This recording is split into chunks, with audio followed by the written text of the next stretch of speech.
Coming up on We Talk News this week, another historic week for federal cannabis reform. No one should be in jail merely for using or possessing marijuana, period.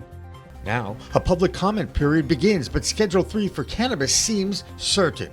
And the little state of Rhode Island is trying to remove loopholes in their existing adult use legislation in order to make it easier for social equity applicants to operate in the Ocean State. Plus, a new study shows that traffic accidents actually decrease in legal adult use states. And Ohio may be moving towards opening their adult use sales early, but 47 cities and towns say not in my backyard or jurisdiction. However, that's only 2% of all cities and towns in Ohio. All that and state reports from coast to coast on We Talk News with Alaina Pinto. Next!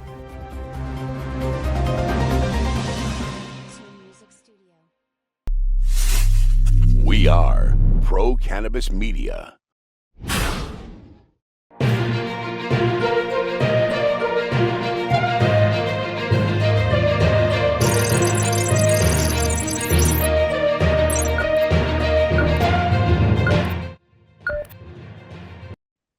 Hi, everyone. Welcome to this week's Weed Talk News, Pro Cannabis Media's weekly roundup of news from the cannabis industry from coast to coast. I'm Alaina Pinto. It seems like every week there is another major historic moment in the fight to end cannabis prohibition in this country. This past week, it was President Biden's turn to support the move to Schedule 3 of the Controlled Substances Act.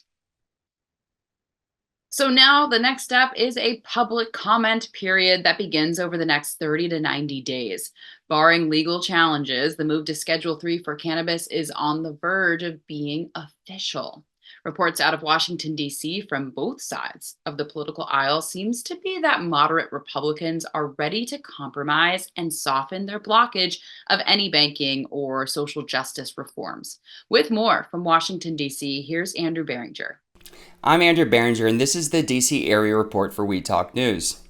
President Joe Biden has announced that his administration is officially taking steps to reschedule cannabis under federal law. The Justice Department is set to publish a proposed rule in the Federal Register, which would move cannabis from its current Schedule 1 classification to Schedule 3 under the Controlled Substances Act. Now, this groundbreaking announcement comes after an extensive administrative review directed by President Biden himself. This is monumental. Today, my administration took a major step to reclassify marijuana from a Schedule 1 drug to a Schedule 3 drug. It's an important move toward reversing long-standing inequities. Today's announcement builds on the work we've already done to pardon a record number of federal offenses for simple possession of marijuana. And it adds to the action we've taken to lift barriers to housing, employment, small business loans, and so much more for tens of thousands of Americans. Look, folks, no one should be in jail merely for using or possessing marijuana, period. Far too many lives have been upended because of failed approach to marijuana. And I'm committed to righting those wrongs. You have my word on it. The proposed rule will be subject to a 60-day public comment period, during which stakeholders can provide input on the reclassification. After the public comment period, an administrative law judge will review the DEA's proposal and may choose to hold a hearing to gather additional evidence and arguments from stakeholders. Now, significant litigation challenging the rescheduling process is expected. Once the review process is complete, the DEA will assess the entire record and publish its final rescheduling rule in the Federal Register. The final rule will take effect shortly thereafter, although the exact timeline still remains uncertain. It is important to note that the DEA's decision to reschedule cannabis will be subject to judicial review, with aggravated parties having 30 days after the final decision to seek legal recourse. The court will only set aside the DEA's decision if it is found to be arbitrary, an abuse of discretion, or otherwise not in accordance with the law. This historic move by the Biden administration marks a significant shift in federal policy regarding cannabis and has the potential to impact numerous aspects of the cannabis industry and the criminal justice system. Stay tuned for further updates as the story develops. I'm Andrew Behringer, reporting for We Talk News. Reaction for the announcement of moving cannabis to Schedule 3 continues to pour in from the industry and from national groups who have been dedicated to the federal reform of cannabis, like NORML. Our man in Virginia is Joe Parsons, and he tracked down the state's NORML representative. He tells us the work isn't over. In fact, it's just beginning all over again. Here's Joe's Virginia Cannabis Report. I'm Joe Parsons with the Virginia Cannabis Connection, and this is the Virginia Cannabis Report on Weed Talk News. It was a big week in cannabis news as Thursday, President Joe Biden made the official announcement of moving cannabis from Schedule 1 to Schedule 3 on social media. The first organization that I wanted to reach out to for official comment was, of course, the Virginia chapter of NORML. I wanted to ask a few questions about their feelings on the latest news. NORML Development Director J.M. Pedini kindly responded to my request and was willing to give some great input to pro-cannabis media. Pedini, who also serves as the executive director of the state chapter of Virginia NORML, was very vocal during the vetoes of Virginia's retail cannabis bill, and I figured would give some great insight. And of course, I was correct. My first question was, in lieu of the recent veto, do you think that this new information and shift in policy might make a way for a bill to be passed next session, potentially altering the governor's stance? Executive Director Pedini said, I expect this will have little to no impact on Governor Youngkin's head-in-the-sand approach to cannabis policy and his reluctance to take marijuana off the street corner and place it behind an age-verified counter. And given that the process is just in the beginning, it's unlikely he'll still be in office should rescheduling ultimately occur. I then asked, in your opinion, do you feel like this monumental policy shift could lead to possible descheduling in the future? J.M. Pedini said, hopefully this will yield a dramatic shift in cannabis policy debate as it delegitimizes many of the tropes employed by prohibitionists. Claims that marijuana poses unique harms to health or that it just isn't useful for treating conditions like chronic pain now have been rejected by the same federal agencies that formerly perpetuated them. Specious allegations like these should no longer play a role in any serious conversation surrounding cannabis policy. Finally, I asked the director, do you feel that the reschedule was enough, or should descheduling be where the movement progresses? The answer was, NORML has long argued that cannabis ultimately needs to be descheduled in order to harmonize federal law with the cannabis laws of the majority of U.S. states. However, the White House's endorsement of rescheduling is still a significant step forward. There have been numerous attempts by Congress to end federal prohibition, including the most recent effort by Senate leadership, the Cannabis Administration, and Opportunity Act. Ultimately, it is incumbent upon Congress to pass a bill ending federal prohibition and allowing states to set their own cannabis policies without threat of federal interference. I would like to thank the Executive Director Pedini for the intelligent input and the time, of course, of the Virginia chapter of NORML. Stay tuned to Pro Cannabis Media for all the latest on this historic step forward. And as you know, as an activist, you can count on me to be there with you every step of the way. Well, that's going to do it for this week's Virginia Cannabis Report. From the Virginia Cannabis Connection and reporting for Weed Talk News, I'm Joe Parsons. Until next time, stay lifted. The state of Michigan has one of the largest cannabis markets in the country, and now they might be the most educated because there are 6 schools that are offering a cannabis course of study. They are Northern Michigan University, Kalamazoo Valley Community College, Wayne State University, Baker College, Lake Superior State University, and Mid-Michigan College. That market did take a hit this week with the announcement of a recall of some pre-rolls that managed to get into stores before they were properly tested. Well, here's our own Michigan weedster, Amie Carter, with that story and more. I'm Amie Carter with Michigan Weedsters for this week's Weed Talk News. The Michigan Cannabis Regulatory Agency has issued a recall for over 1,000 infused pre-rolls produced by Flavor Galaxy. The recall was issued after CRA discovered that Flavor Galaxy did not submit the infused pre-rolls for testing in their final form. The CRA has advised consumers to discard or return the products to the marijuana sales location for proper disposal. Retailers have 2 options for the returned product and the product in their physical inventory. 1, discard. 2. Return the product to Flavor Galaxy LLC by repackaging and following the instructions in the recall bulletin. Michigan is unique on how we achieved our cannabis laws. The people of the state of Michigan came together and was able to get enough signatures to get medical marijuana put on the ballot. It was in 2008 when our patient and caregiver program was created. Numbers have been declining since recreational became legal. According to data from the CRA, in early 2019, before adult use sales began, we had over 284,000 patients and approximately 40,000 caregivers. Last month, the CRA reported we now have 104,000 patients and just over 7,000 caregivers.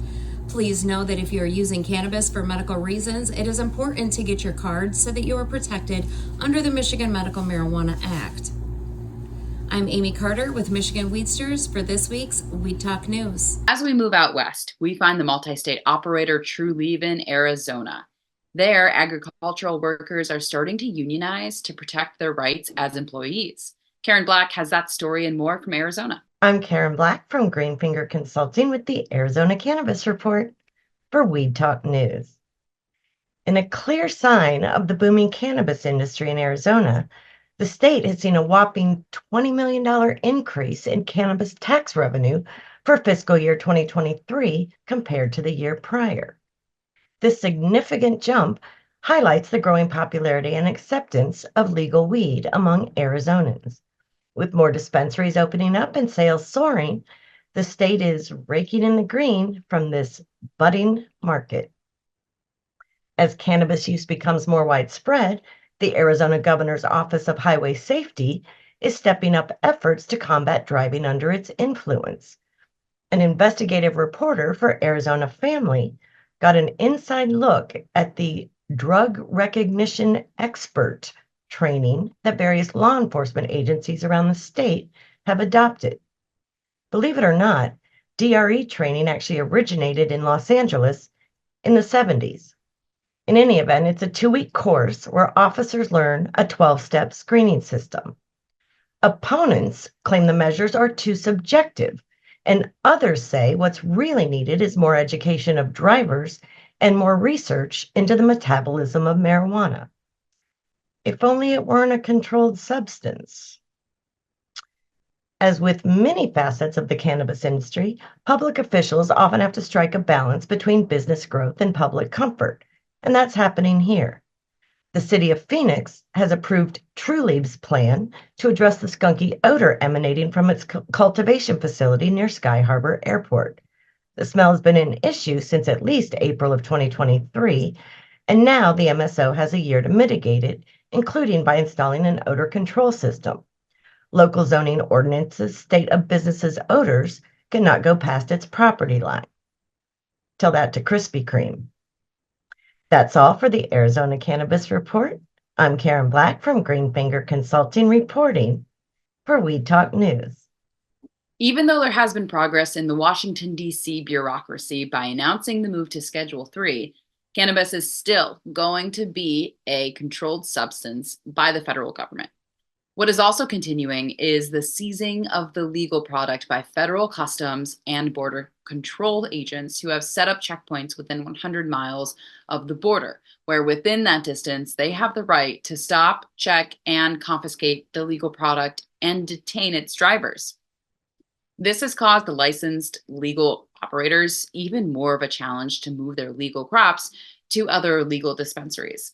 The Federal Border Patrol Unit released a warning statement to the public and to the industry. Although medical and recreational marijuana may be legal in some U.S. states and Canada, the sale, possession, production, and distribution remain illegal under U.S. federal law. Arriving at a U.S. port of entry or at a border patrol checkpoint may be deemed inadmissible and or subject to seizure, fines, and or arrest. This is another perfect example of why the industry wants to deschedule or at least decriminalize cannabis at the federal level. A state that is pretty far away from any international border is Missouri. They continue to enjoy the legality of the plant medicine in their state. We know Brandon Jones enjoys that freedom. Here's his Missouri Cannabis Report. Hey, it's Brandon Jones with B Green Distribution with the Missouri Cannabis Report for Weed Talk News. And it's event season here again in Missouri. This weather is starting to warm up. It was 80 degrees yesterday. Everybody was out, taking in, going out. There's events all over the state. I went to one very close to me downtown in Kansas City. It was put on for a lot of the home growers in the industry. We had Homegrow Magazine there, Growing Healthcare. We had Stuart Wells there. We had Herbal Refreshment there. Some of the best home growers in the state of Missouri were all in one location, giving some tips, going back, talking about extraction processes, how to make true RSO and the true medicine was going on there. Vendors were able to, be able to show off their products. Obviously, there's no sales there, but be able to display your products. I think people show the type of medicine that you're able to produce as a home grower and a caregiver here. That's just something that's a different little niche market here in Missouri. So you can be a caregiver, which is a home grower, but actually grow for other people as well.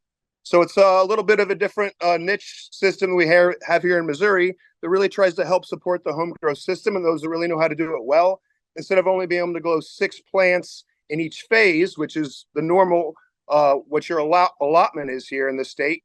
If you're a caregiver, you can grow for other people and then expand that flower count to be able to produce more, quality medicine for the community and not have to go pay and, do all the other things that you have to do if you're a caregiver, or if you're a home grower, you don't know how to do it, but you'd like to have homegrown medicine.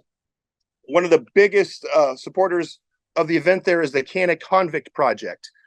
Chris Smith and Christina are 2 great humans that are out here trying to help people that are still in jail for cannabis crimes to either get them released or still working on expungements as well too.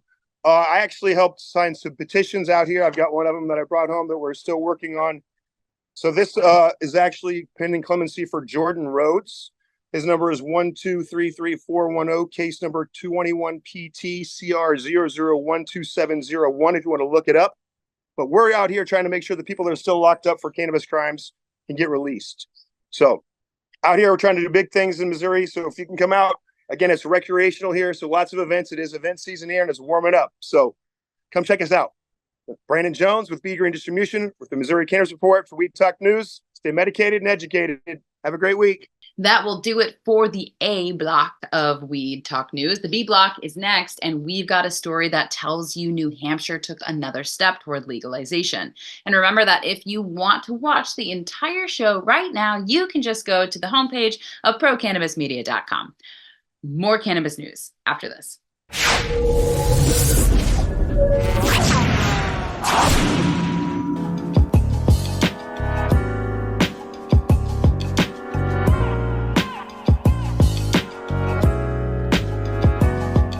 We feel like, that would be a worthy goal. That would be something that would really juice us up.